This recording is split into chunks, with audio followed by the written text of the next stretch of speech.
2 ദിവസമായിട്ട് എടുത്തു വെച്ചൊരു വീഡിയോ ആണ്. ഇന്നാണ് ഞാൻ എഡിറ്റ് ചെയ്തത് കേട്ടോ. ഇതെന്താണെന്ന് ചോദിച്ചാൽ ചെറിയൊരു ഗെറ്റ് ടുഗദർ ആയിരിക്കും, അങ്ങനെയും പറയാം അല്ലേ. അനുവിൻ്റെ വീട്ടിലേക്ക് വിളിച്ചതാണ് ഞങ്ങളെല്ലാവരും ജിം മേറ്റ്സ് ആണ്, അറിയാലോ. അങ്ങനെ ഒരു ദിവസം ഈവനിങ്ങിൽ ചായ കുടിക്കാൻ നമുക്ക് അവിടെ കൂടാമെന്ന് പറഞ്ഞിട്ട് അനുവിൻ്റെ അമ്മയും ഞങ്ങളെ വിളിക്കുകയാണ്. ഏകദേശം എല്ലാവരും പറഞ്ഞ ടൈമിൽ തന്നെ എത്തിയിട്ടോ. ഇത് അനുവിൻ്റെ വീടിൻ്റെ ബാക്കിൽ ഒരു പറമ്പുണ്ട്. അതിൻ്റെ അപ്പുറത്തായിട്ടൊരു പാടാണെന്നാണ് പറഞ്ഞത്, കണ്ടം എന്നൊക്കെ പറയില്ല നമ്മൾ, അതാണെന്ന് അവൾ പറഞ്ഞത്. പക്ഷെ അത് നിറഞ്ഞു കിടക്കുകയാണ് കേട്ടോ.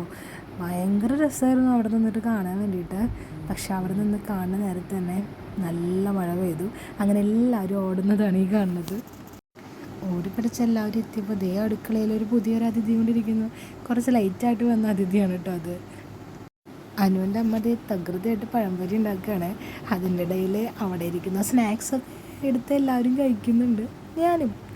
അങ്ങനെ ഞങ്ങൾ അവിടെ നിന്ന് മുകളിലോട്ട് പോവുകയാണ്. അവിടെ അനുവിൻ്റെ ഒരു കലാവിരുത് തന്നെ ഉണ്ട് കുറേ. അങ്ങനെ ഊഞ്ഞാൽ കണ്ടിട്ട് ഒരാൾ ആക്രാന്തം പിടിച്ച് കയറിയതാണ് അവിടേക്ക്. ഞങ്ങളെല്ലാവരും കുറച്ച് നേരം അനുവിൻ്റെ വീടിൻ്റെ ബാക്കിലെ പാടൊക്കെ നോക്കി ആ മഴയൊക്കെ കണ്ടു നിന്ന് കുറേ നേരം സംസാരിക്കുകയൊക്കെ ചെയ്തു. അങ്ങനെ എല്ലാവരും താഴോട്ട് ഇറങ്ങി. കാരണം എന്തായി പഴംപൊരി എന്ന് അറിയണമല്ലോ. അനുവിൻ്റെ അമ്മേനെ സഹായിക്കുക എന്നുള്ള പേരിലാണ് എല്ലാവരും താഴോട്ട് ഓടിയത്. പിന്നെ അവൾക്ക് പണി കിട്ടിയപ്പോൾ ഞങ്ങളാരും അങ്ങോട്ട് പോയില്ല, എല്ലാവരും അവിടെ തന്നെ നിന്നു. അങ്ങനെ ഞങ്ങളുടെ കോച്ചാണ് കേട്ടോ ഇത്. കോച്ചൊക്കെ വന്ന് എല്ലാവരും കൂടി ബാക്കിലിരുന്ന് സംസാരിക്കുകയാണ്. അതിനിടയിൽ ശ്രീനന്ദ കൊടുന്ന കൈതച്ചക്കയാണിത്. പൈനാപ്പിളൊക്കെ കട്ട് ചെയ്തത് ദേവിയാണ്. അപ്പോൾ അതൊക്കെ കട്ട് ചെയ്തത് ഫ്രിഡ്ജിൽ വെച്ച് തണുപ്പിച്ചിട്ട് കൊടുന്ന് തന്നു ഞങ്ങൾക്ക്. അപ്പോൾ എല്ലാവരും കൂടി ഷെയർ ചെയ്ത് കഴിക്കുകയാണ്. എങ്ങനെയാണെന്ന് അറിയില്ല, കറക്റ്റ് ടൈമിൽ ഞാനും ശ്രീനന്ദിയും ദേവിയും കൂടിയിട്ട് ടേബിളിലെത്തി. കറക്റ്റ് ചായ കുടിക്കേണ്ടതെല്ലാം കൊടുന്ന് വെച്ചു. അങ്ങനെ വരിയായിട്ട് എല്ലാവരും വരികയാണ്. എല്ലാവരും ബാക്കിലിരുന്ന് ഭയങ്കര സംസാരമായിരുന്നു.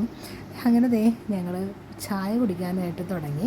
പഴംപൊരി ഉണ്ടായിരുന്നു, പപ്പടവട ഉണ്ടായിരുന്നു, പിന്നെ മറ്റേ സോന പപ്പടി അങ്ങനെ എന്തോ പറയില്ല, എനിക്കത് കറക്റ്റായിട്ട് അറിയില്ല, എനിക്കത് അത്ര ഇഷ്ടമല്ല. അതുണ്ടായിരുന്നു, വേറെ നുറുക്കുണ്ടായിരുന്നു. ഒക്കെ അനുവിൻ്റെ അമ്മ ഉണ്ടാക്കിയതാണ് കേട്ടോ. നല്ല ടേസ്റ്റ് ഉണ്ടായിരുന്നു. പപ്പടവടയൊക്കെ എന്തോരം കഴിച്ചെന്ന് പറയുമോ എല്ലാവരും. അങ്ങനെ ഓരോരുത്തരായിട്ട് പിരിഞ്ഞു പോവുകയാണ്.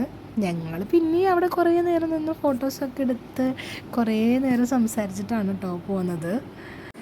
അങ്ങനെ ഒരുപാട് സന്തോഷവും ഓർമ്മകളും ഒക്കെ ആയിട്ട് ആ ദിവസവും കടന്നുപോയി.